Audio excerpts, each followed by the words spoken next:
Bienvenidos, esto es Radio Sefarad y estas son las noticias. Comenzamos con los titulares de hoy. Acuerdo inminente de Israel y Hamás, mediado por Egipto y la ONU con colaboración de Qatar para el abastecimiento.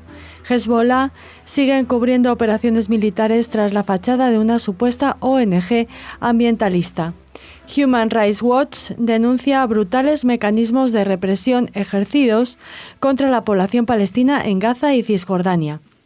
Muere un famoso negacionista francés del Holocausto y un héroe noruego contra los nazis. Estas son las noticias, los titulares de las noticias que comenta Jorge Rosenblum. Hola, Jorge. ¿Qué tal, Raquel? Muy bien. Comenzamos, después vendrá, como saben, la agenda cultural y comenzamos ya con la primera noticia. El gabinete israelí fue informado de un acuerdo inminente mediado por Egipto y la ONU para un cese del fuego de larga duración entre Israel y el grupo terrorista islámico Hamás que controla la Franja de Gaza. En el marco del mismo, Qatar pagaría el combustible para el enclave costero, como así también los salarios de los empleados públicos. El acuerdo incluirá el cese de las violentas protestas en la frontera entre Gaza e Israel. A su vez, el Estado judío permitirá que el combustible pagado por Qatar ingrese a Gaza, de manera tal que la franja recibirá un incremento del suministro de energía eléctrica. Israel cree que un acuerdo de este tipo enfurecerá a la autoridad palestina, que en represalia profundizará los cortes del financiamiento para Gaza, a lo que podría responder deduciendo los impuestos aduaneros y otros que recoge para la autoridad palestina y transfiere anualmente al gobierno de Ramallah. Sí, es una situación un poco paradójica porque nadie hubiera apostado porque esto suceda hace muy poco tiempo. Es decir, que Israel prefiere negociar con Hamás antes que con la autoridad palestina. Porque aquí hay un juego terrible de la autoridad palestina de castigo a la Franja de Gaza por propios intereses internos que se han tratado de saldar a través de la mediación del presidente egipcio y que no ha podido ser así.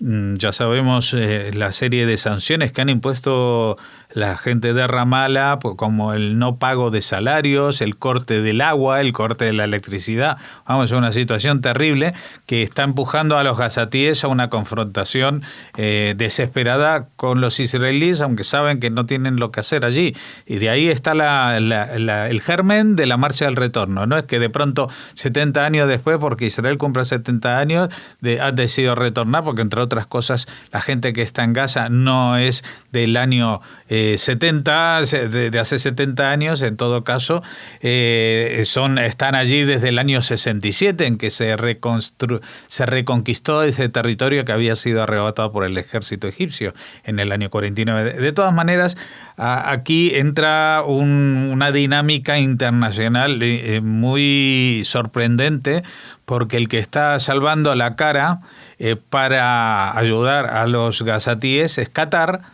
que Qatar, recordemos que es el país que ha sido declarado un poco paria por esta coalición de países sunitas árabes liderado justamente por Arabia Saudita y Egipto, que ahora está en la mediación de esto, con lo cual Egipto no sabemos muy bien con quién está, porque si está de mediador para que Qatar entre en Gaza o suministre a Gaza, pues esto debilitaría la alianza que tiene con Arabia Saudita, que ya sabemos que por el asunto Khashoggi no pasa por las mejores horas de su historia. Esto que está pasando no solamente que levanta protestas en la autoridad palestina, en Mahmoud Abbas, sino también en algunos partidos israelíes, especialmente en la oposición, que siempre han apostado por un diálogo y una negociación justamente con Mahmoud Abbas o con la autoridad palestina en Ramallah y no con Hamás. Con terroristas. Exacto, pero en este momento, y dada la situación, y sin, como se diría, sin que sirva de precedente, pues a Israel le conviene más negociar con aquellos que nunca van a reconocer su existencia, que son terroristas declarados y que no tienen problema en decir que ni siquiera están interesados en un Estado palestino, sino simplemente en que se vayan los judíos de ahí, pero con ellos se puede en este momento llegar a un consenso determinado mínimo de cese de fuego a largo plazo y acabar con todas estas situaciones que se dan especialmente los viernes, que no con un liderazgo en Ramala totalmente anquilosado que no va a ninguna parte y a la espera de que la naturaleza siga su curso y a ver si en Ramala pues se acaba la era de Mahmoud Abbas y alguien con dos dedos frente es capaz de sacar desatascar ese embrollo y seguir hacia adelante, hacia lo que en principio casi todos quieren, que es la solución de dos estados. Pero evidentemente en este momento la única manera de llegar a la solución de dos estados es pasar por los que están en la solución de ningún estado. El ejército israelí denunció que la organización terrorista islámica chií Hezbollah está desarrollando clandestinamente tareas militares en la frontera con Israel bajo la pantalla de un supuesto grupo ambientalista denominado Verdes Sin Fronteras. Ya en junio de 2017, el Sahel denunció esas operaciones encubiertas, identificando 5 puestos de observación de la presunta ONG ecologista, cuyos verdaderos objetivos son recolectar información de inteligencia y realizar tareas de reconocimiento para la organización armada y financiada por Irán. Ahora han revelado una nueva posición de reconocimiento de Hezbollah frente a la comunidad israelí de Misgaf Am, junto a la frontera norte. Se ha notificado a la Fuerza Provisional de las Naciones Unidas para el Líbano sobre el sitio y espera que inspeccionen el puesto de observación. Bueno, esta Fuerza Provisional de Naciones Unidas, en ella forman parte efectivos españoles. Esperemos que ellos sean capaces, porque vamos a ver, esto no es un sitio al que por razones, no sé, de religiosas o lo que sea, no se puede acceder. Se supone que es una organización ecologista, pero lo único que tiene de verde es la bandera de algunos países árabes ahí. Lo que están así es desarrollando labores de observación y se sospecha también que con el tiempo van a ir desarrollando incluso puestos no ya de vigilancia, sino de traslado de armas, de misiles ahí a metros de la frontera, ¿no? Esto es gracioso porque todo el mundo lo sabe. Hay fotos que se ve cómo están los verdes sin fronteras mirando justamente por encima de la frontera con prismáticos. Debe ser que les gusta mucho la ornitología que pasa por Israel en vez de la propia. Y estos son operaciones supuestamente encubiertas. Esto me recuerda que hace un par de semanas comentamos de una noticia que nos dejó un poco descolocados, que los libaneses acusaban a Israel de haber atacado algo de observación, sí, ¿no? Un puesto de observación. Un puesto de observación, y no sabíamos si era algo que habían hecho los israelíes o que era de los libaneses. Pues ahora lo que tenemos delante es la explicación de esto. Estos son puestos de avanzadilla de Hezbollah, que se traslada, por supuesto, sin uniforme, porque ellos son un ejército irregular en algunos sentidos, por ejemplo, en el de identificarse y seguir las leyes internacionales de todos los ejércitos o rendir cuentas a algún Estado, porque Hezbollah es un ejército en toda regla, pero que responde a sus intereses ideológicos, no a las del Líbano, y están financiados y articulados y motivados por Irán. Ya hemos dicho que Hezbollah no solamente es un grupo que amenaza a Israel, sino que es un grupo de terrorismo internacional que recientemente incluso ha sido declarado como criminal internacional por Estados Unidos, pero que entre otras cosas, entre otras lindezas, ha provocado el mayor atentado antisemita de la historia de América del Sur, con el atentado contra la embajada israelí en el 92 en Buenos Aires y contra la AMIA, una sede cultural en la que murieron muchos argentinos que no eran judíos y que pasaban por la calle.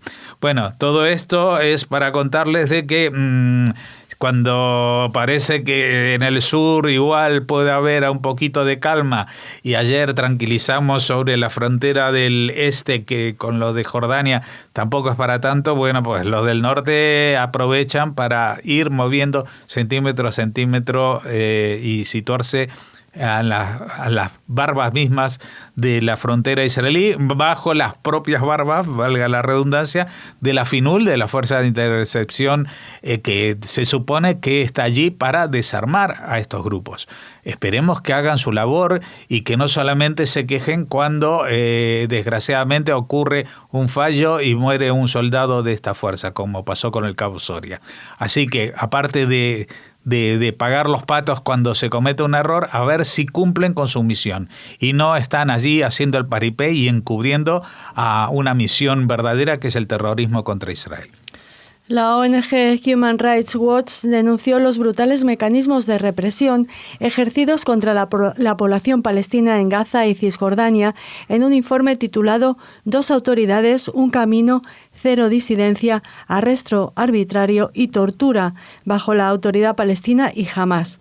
Las detenciones se centran en opositores políticos, activistas, periodistas o ciudadanos críticos y se efectúan en campus universitarios o protestas antigubernamentales. El informe, tras 2 años de investigación, repasa 86 casos y aporta nombres y apellidos de exdetenidos. El texto refleja también las torturas a las que son sometidos en los interrogatorios y asegura que la táctica más utilizada por la autoridad palestina y Hamás es la conocida como sabej, con la que les fuerzan a mantener posturas dolorosas durante horas. La organización contactó con organismos oficiales de seguridad de la Autoridad Nacional Palestina y Hamás, que alegan que se trata de casos aislados que serán investigados y sus responsables procesados. Sí, y nosotros justamente la tortura, ya ves, a veces consiste en sentarlos durante días enteros en sillas de niños pequeños, produciéndole tremendos calambres. Bueno, yo les recomiendo que se cojan una silla un poco más cómoda para escuchar, para esperar a que estos casos aislados, como lo llaman, sean investigados y sus responsables procesados. Es decir, esperen sentados. Quiero aclarar solamente una cosa. Human Rights Watch no es una organización israelí, ni siquiera es una organización judía.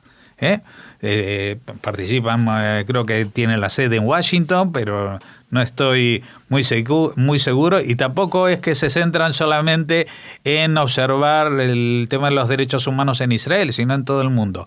Pero es una alternativa, por llamarlo de alguna manera, a Amnistía Internacional, que es una ONG que, aunque fue fundada por un judío, justamente está muy contaminada de antijudaísmo, antisionismo, anti de todo. Así que bueno, yo personalmente le creo más a Human Rights Watch, que aparte no es que ha sido un informe donde alguien opina, sino que son entrevistas a gente que ha pasado por eso, tanto de sometidos al terror de la autoridad palestina como los de Hamás. Y parece que ninguno de los dos se andan con chiquitas cuando sospechan no que alguien espía a favor de Israel, sino alguien que no es absolutamente fiel a las doctrinas del señor que está al mando en ese momento. Terminamos hablándoles de la muerte del académico francés Robert Faurisson, pionero de las tesis que negaban el holocausto nazi. Falleció a los 89 años precisamente en Vichy, la ciudad del sur de Francia, que fue la capital del régimen colaboracionista durante la invasión alemana. Así han informado sus editores franceses. Faurisson sostenía que las cámaras de gas servían en realidad para despiojar en tiempos de guerra. Para él, la Shoah no era más que una mentira destinada a recolectar indemnizaciones de guerra, y los deportados murieron por enfermedad o malnutrición, al tiempo que negaba la veracidad del diario de Ana Frank.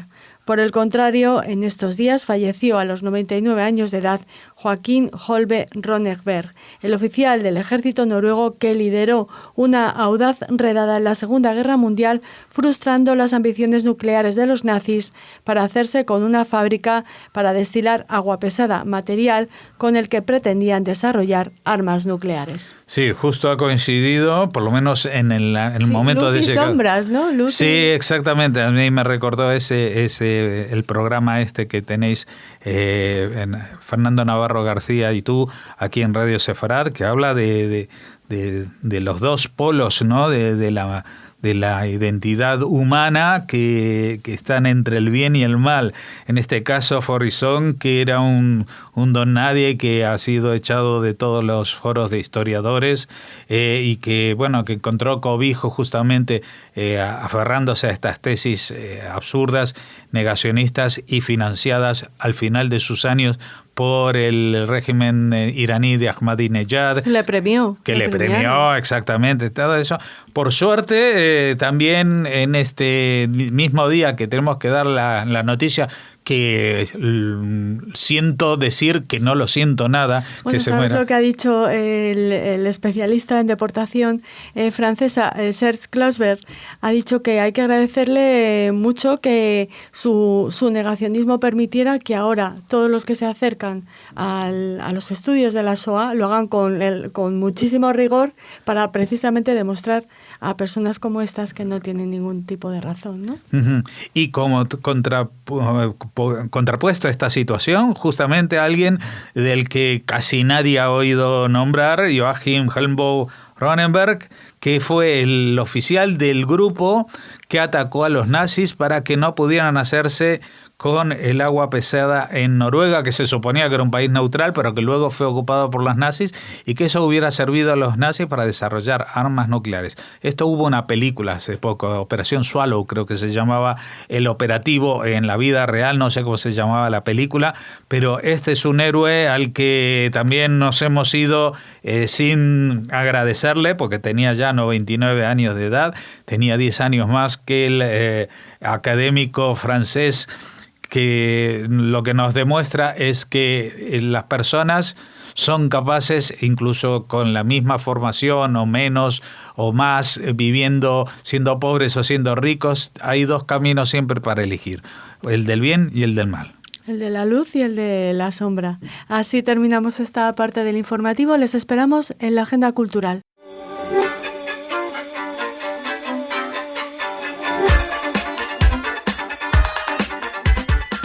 Bueno, y entramos en la zona que yo siempre prefiero, que es la de la cultura, más que la actualidad.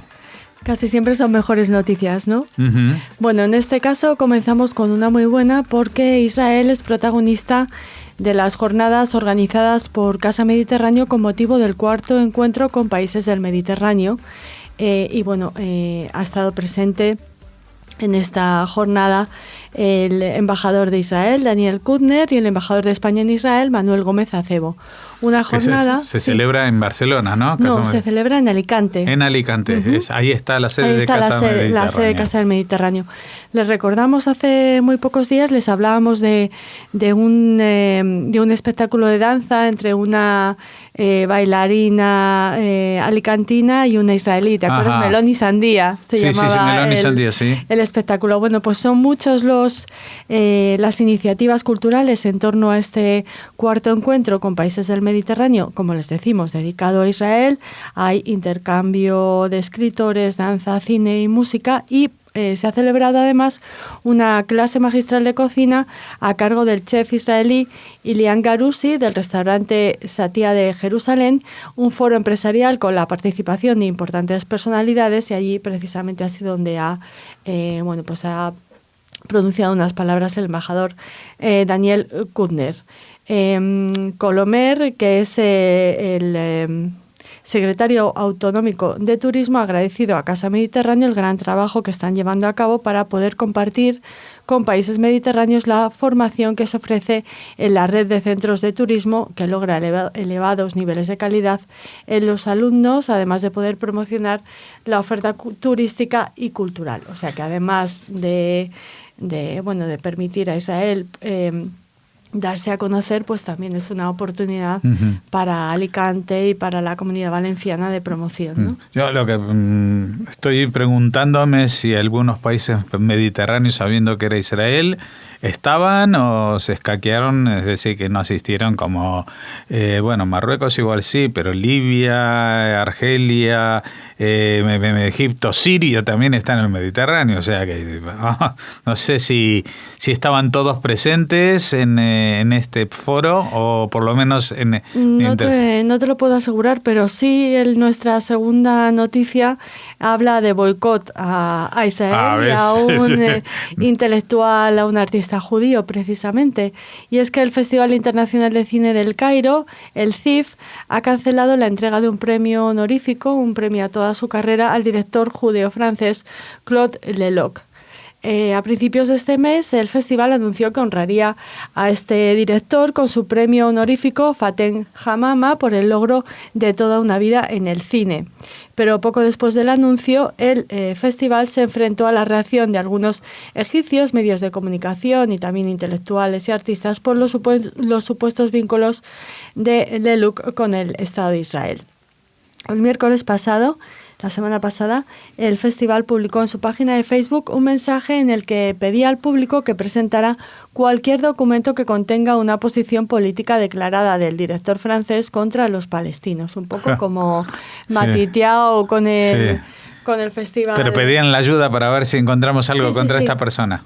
La nota inusual continuaba diciendo que el comité asesor senior del festival se estaba reuniendo para discutir las preocupaciones planteadas en los medios de comunicación y por algunos artistas intelectuales en torno a darle este premio a un judío con vinculaciones con Israel. Esto es una contradicción, decir que un artista intelectual puede someterse a este tipo de historia, pues ya lo descalifica como artista, como intelectual y como persona, digamos, honesta, ¿no? Y el sábado el periódico El Egipto Independiente informó que el festival había cancelado el premio para el director. Que no es judío, ¿no? Sí, él es judío. Él es judío. Es judío francés. Nació en una familia judía originaria de Argelia, pero nació en París en 1937. De hecho, él se hizo director de cine, cuenta, porque en una rafia de los alemanes se refugió con su madre en un cine y allí, bueno, pues empezó su amor por el séptimo arte. Y los vínculos con Israel, bueno, pues es que ha visitado muchas veces el país. En 2005 fue nombrado presidente honorario del Festival Mundial de Cine Judío de Beerseba y ha recibido un doctorado honorario de la Universidad Ben Gurion. Bueno, pues eso, como es judío ya está. Todo lo demás son excusas para lo que es un antisemitismo absoluto. Yo lo que no sé es si hay alguna organización mundial de festivales de cine que se pronuncie y que declaren boicot a festivales racistas como este. Y de judíos y holocausto seguimos hablando también en la tercera noticia, aunque el título del poemario que les presentamos no nos dé ninguna clave para pensar que esto es así, ¿no? Porque Juan Carlos Mestre presenta su obra Museo de la Clase Obrera. Lo hace en Madrid este jueves 25 a las 19:30 en la librería Enclave de Libros, situada muy cerquita de Tirso de Molina, en el centro de Madrid, en la calle Relatores 16. Estamos intentando hablar hace mucho con el autor, pero está viajando todo el rato y nos ha mandado la noticia de la presentación de este libro en el que, como les decimos, dedica buena parte a hablar de los judíos, del judaísmo y de la Shoah desde la clave, desde su visión poética de nuestro tiempo. Bueno, estas han sido las noticias culturales por hoy. Dentro de 24 horas seguiremos hablando de más todavía. Hasta entonces.